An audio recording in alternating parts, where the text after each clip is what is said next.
Okay, in this PowerPoint, we're going to engage the three ingredients of Kant's moral reasoning. Kant says that we need to have a good will, and then he introduces two types of imperatives or commands or maxims by which we have to make our decisions. So as always, we have the imagery of aiming and shooting of a bow and aiming at the target of the good, the right, and the ought. And you can see there's a room filled with targets behind these folks. Okay. Just a reminder that your decision for your final project is due this Thursday. Once you've decided on your final project, you must stay with it till the end of the semester. So the way to understand Kant and his theory, the beginning of it, is for us to understand that he has a unique epistemology. Epistemology is the science of how do we know what we know, or the study of how we know what we know. And prior to the time of Kant, since the time of Aristotle, people really appealed to what was called the correspondence theory of truth. It goes all the way back to Aristotle. Essentially, it says this: if we say of what is that it is, or if we say of what is not that it is not, we speak the truth. But if we say of what is not that it is, or of what is that it is not, we do not speak the truth. And the idea was that we had access to reality and to truth, and we could know what the truth was, and we just needed to speak accordingly, and our words would be accurate. Kant responds to the skeptic David Hume, who says that we cannot know reality, but he responds in a positive rather than negative sense. He's a particular kind of an idealist. It's a philosophical position, and he's not put off by what Hume says. He's not disturbed or troubled by it. He does say that Hume woke him from his dogmatic slumbers, but what he comes up with, what he formulates as far as epistemology, is that it is not the business of the mind to conform to reality or to conform to the universe. That the mind, in fact, cannot know ultimately what reality is. It can only know that which the senses give it. So he separates all of reality into two different categories, one of which is the phenomenal, the things that you can detect with your five senses. And so he says that it's not reality's business, it's not the mind's business to conform itself to reality. Get this, he says, it is reality's business to be conformed to the mind, so that our minds impose order and meaning on the world around us. That's a radically different understanding than anybody before him has put forward. He calls it a Copernican revolution. This is because Nicholas Copernicus is credited with being the one, along with Galileo, who came forward and said, it appears that we do not live in a geocentric system. It is not that everything goes around the Earth, including the sun and the planets. Rather, it's that we are in a heliocentric system, and everything goes around the sun. That was the Copernican revolution, the idea that for centuries prior to that, people thought that the sun and the rest of the planets went around the Earth, and the discovery that no, we are all circling the sun. So he's saying he's bringing about that kind of a change, a sea change. Prior to, it was like that all of every sentient creature was supposed to rotate around reality, around the real world. And what Kant is saying is, no, in fact, it is that the real world is, what's in focus when we speak about the real world is our mind, and the order that our mind imposes, that our perception imposes on the world. He thinks that we can only get a certain slice of reality, and it's the slice that our senses give to us. You need to know that the cognitive sciences have a lot to say that actually kind of backs up what Kant says here. Now, he doesn't think that each one of us is having a different experience. He's not a relativist. He thinks that all minds have the same categories. All human minds have the same categories and the same means of being able to detect what reality is. But we begin this whole theory with a Copernican revolution that puts the human knower at the center. So this is your first taste of a different or an odd sort of a metaphysics or ultimate reality in this course. Kant thinks that reality conforms to the mind rather than the other way around. And since that is the case, and since we cannot know the essences of things, which is like basic to Socrates and to Plato, not as much to Aristotle, but still it's important in Aristotle, we cannot know the essences of these things in our world, then the only reliable place to look when it comes to doing ethics is towards reason itself, and thus, with human reason, using human reason, to be able to identify what our moral duty is. So For him, the moral motivation of duty alone, unaided by your disposition, is what really matters. This is what matters. His ethic demands a motive of pure duty, unaided by inclinations of personality or personal giftedness or disposition. However, in fact, no such pure motive exists. Nobody is motivated like that completely. So this is him, this is quoting him from the Groundwork, or the Metaphysics of Morals. He says, so far we have derived our earlier concept of duty from the ordinary use of our practical reason. It must by no means be inferred that we have treated it as a concept of experience. We haven't found anybody who always operates only on the basis of duty.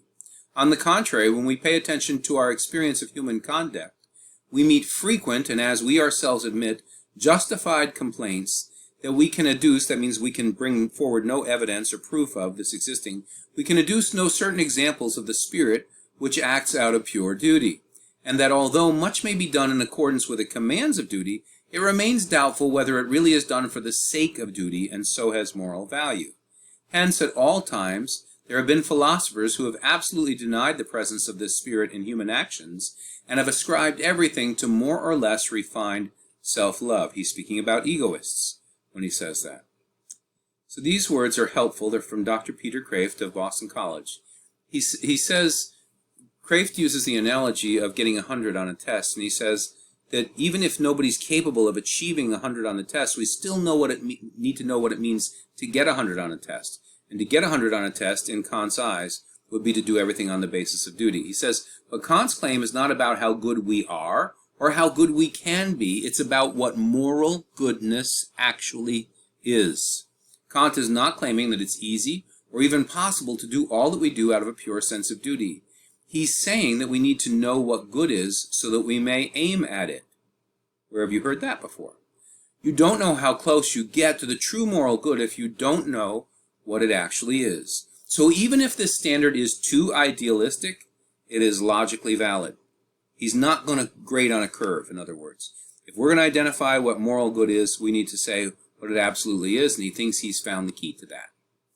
So we need to know what good is so that we may aim at it. Ellen Sturgis Hooper, who was one of the transcendentalist poets of the 19th century, wrote this. She said, I slept and dreamed that life was beauty. I woke and found that life was duty. Was thy dream then a shadowy lie? Toil on, sad heart, courageously, and thou shalt find thy dream to be a noonday light and truth to see. She means that if we do our duty, that there will be something beautiful about our life.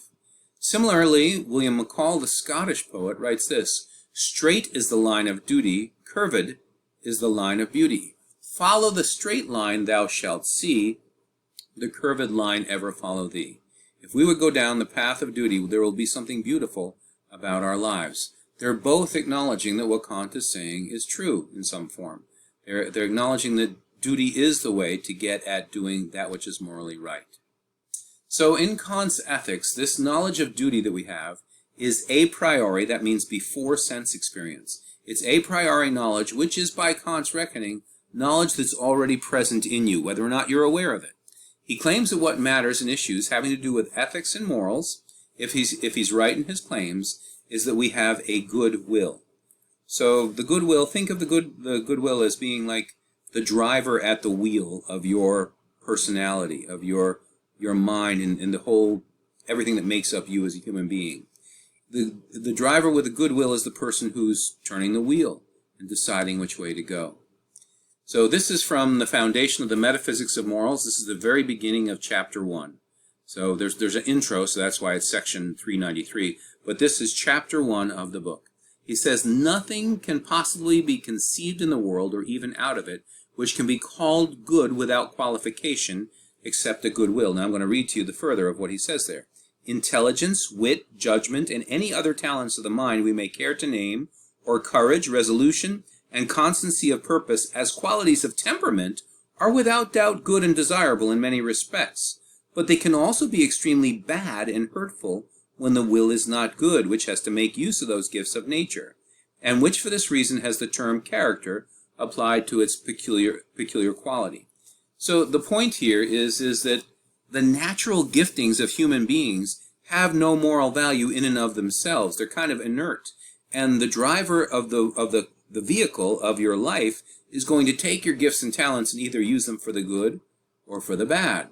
So take this claim seriously and then apply it to ethical heroes and heroines and also to ethical villains.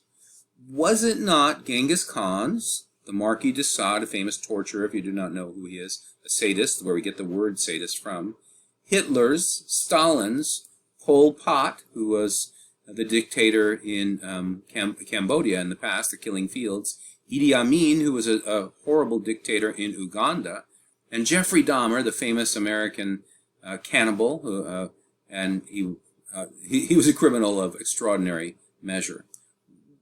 Was it not all of their evil wills which bent their talents and abilities on cruelty and destruction? If they had taken the power of personality and the power of their intellects and the powers that they had and used them for good, might they have gone in a very different direction. But they did not have a good will. They had an evil will. So once we're working from a good will, once you get to the point where you are disposed to use your gifts and your talents for good, Kant then has two devices for us to use in our minds when we're trying to identify our duty in a given situation. They are two formulations of the categorical imperative. Remember, he makes a contrast. We've already seen this and heard about this in what you listened to from Michael Sandel of Harvard, the hypothetical imperative versus the categorical imperative. This is in your reading as well. So a hypothetical imperative is a if-then imperative. If you want to achieve this, then do this. That's a hypothetical imperative. A categorical imperative is an imperative that should always be followed, a command that should always be done. The first of these formulations of the categorical imperative deals with universalizing one's reasoning process, and the second with always treating people as ends in themselves. So whenever we act intentionally, we have, this is Kant's claim, at least one maxim, one rule or law by which we are reasoning. If we reflect, we can state what it is. So if you're doing something morally, if you stop and think about it, you could say, oh, this is the basis on which I'm saying this is permissible. So if I lie to you, I've got a maxim that says it's okay for me to do that. I'm giving myself permission. And if I'm doing good, because I believe that the moral right is the thing I ought to do, then that's the maxim by which I'm operating. When we want to work out whether an act we propose to do is right or wrong, according to Kant, we should look at our maxims, at the thing that's governing us in our mind, and we're saying it's okay or we ought to do the X, and not at how much misery or happiness the act is likely to produce. He is absolutely opposed to consequentialism or utilitarianism. And he doesn't care whether it's better at increasing happiness than other available acts. He cares whether or not we're doing what is the right thing, and that the law by which we're operating, the rule that we're operating by, is the right one, the morally right one. So in his ethics, he has no use for hypothetical, which is what utilitarianism uses. He only has use for categorical imperatives. Here's the first formulation of the categorical imperative. It wouldn't hurt to memorize it. It is a law that many famous people from many very different walks of life have embraced and made their own. He says, act only on that maxim through which you can at the same time will that it should become a universal law. If you think about this a little bit, what this is not unlike is the golden rule. Do unto others as you would have them do unto you. It's not quite the same thing, but it's very close. Act only on that maxim through which you can at the same time will that it should become a universal law.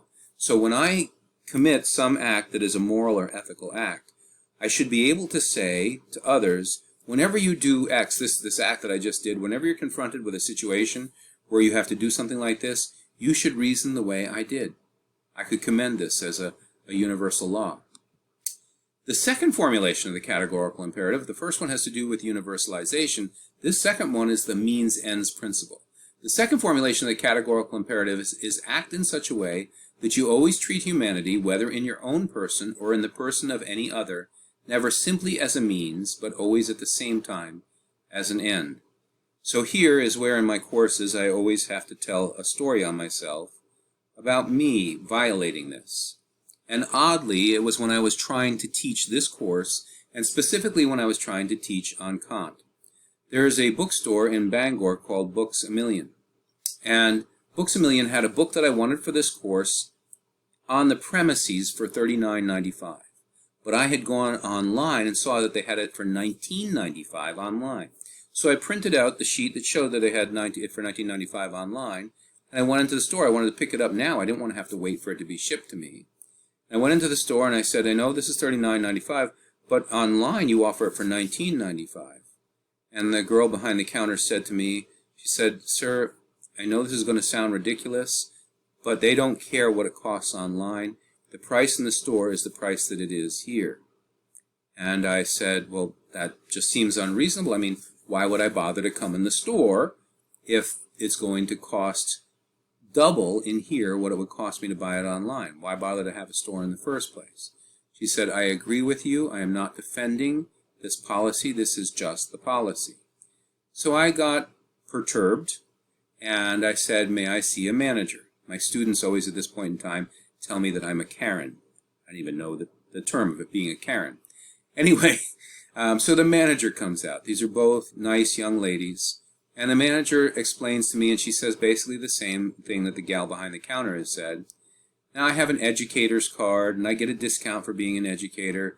And I used to go in that same store when it was Borders, and had dealt with that place for business for years and years. But I saw red. I got angry. It made no sense to me. And I turned into a real jerk. I was a jerk.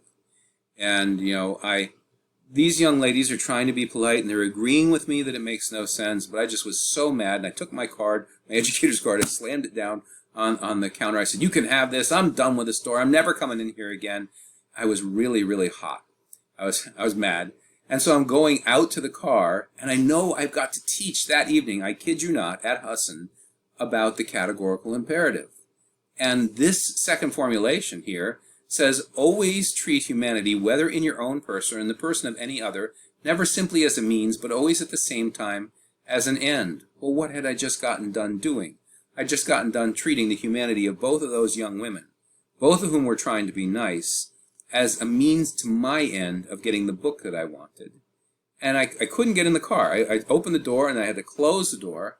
I had to go back in the door. Those poor young ladies are still behind the counter, and I was a jerk. I haven't completely described what an idiot I was.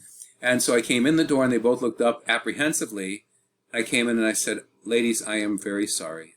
Please accept my apology. I was very wrong in the way that I spoke and acted, and you were very gracious and understanding in the way you acted. Please forgive me. And they both forgave me, and then I was able to go and teach my class. But I couldn't have taught my class if I hadn't gotten that right with them, because I had been treating them as a means to my end. Now, I know I'm speaking more about the second formulation of the categorical imperative than the first. The second one it's easier, I think, for us to apply. The first one is very hypothetical, or it's very lacking in content, and it's just a principle. What we can tell when we're treating people as an end, I used to be, when my wife and I were in college and we first had our first baby, I was a waiter. And there are people in a really nice restaurant where I made really good tips. And there are people who will treat the wait staff very cordially. I don't want any more than you want to become best buddies with the person who's waiting on you. So when they come out and say, I'll be Stephanie, or I'll be Tom, and I'll be your server, I'm Stephanie, or I'm Tom, I'll be your server tonight, that's nice. And they may or may not remember your name. And you can have a cordial relationship with these people as you're taking care of them. Now, we can't help but want the cooks in the kitchen, and the hostess or host who seats us, and the waiters and waitresses to be a means to the end of us having a nice dining experience. That's unavoidable. But we can treat them either like a person and having dignity in and of themselves, or we can just treat them as a thing. So there were those whose food I would serve, and they would say thank you, and they'd be cordial. I filled their coffee cups, and they'd say thank you. And there were other people who, when I do those things, it was just like no acknowledgement of you at all, and just treating you like a thing. And this can happen with anybody. I mean, a doctor or a nurse practitioner or a PA is a means towards health. The mechanic who works on your car is a means towards your vehicle running properly. But we can't avoid using people as ends, as means towards an end that we need to achieve. As long as we don't treat them as a means only, we need to treat them as ends in themselves. We need to treat them with dignity and respect is the idea. So we're never treating people just merely as an end, as a means, rather. So if I just would pose a question to you here, how much lying to people goes on in our colleges and our universities where people are told that they're loved or cared about because somebody simply wants to have sex with them? They just want to have sex, so they say what they think the other person wants to hear. How much of that goes on? Most of my students in class will acknowledge it's an incredible amount of that goes on. So that's a violation of the second formulation of the categorical imperative. When people do that, they're using that person as a means towards an end that they desire. They just want to have the satisfaction of sexual intimacy, and so they're not treating them as an end in themselves. Okay, I've said a lot about the second formulation of the categorical imperative. Here I want to take Kantian deontology. Deon, the root word, is the word for duty. So this is the study of duty. This is law-based decision-making based on the categorical imperatives. Because it's categorical, it's always and everywhere and for everyone. It uses categorical, not hypothetical imperatives, and it's concerned with a goodwill and with one's obligation and duty when one is dealing with other people. Utilitarianism, on the other hand, is consequence-based decision-making. It's looking towards the outcome, towards what's going to actually happen. It is case by case. It's not always and everywhere for everyone. It uses hypothetical imperatives, and its way of reckoning is happiness if we're thinking in terms of John Stuart Mill, and pleasure if we're thinking in terms of Bentham. And I think just for time, that's probably where I'm going to draw things to an end. Yeah, that's where I'll draw things to an end.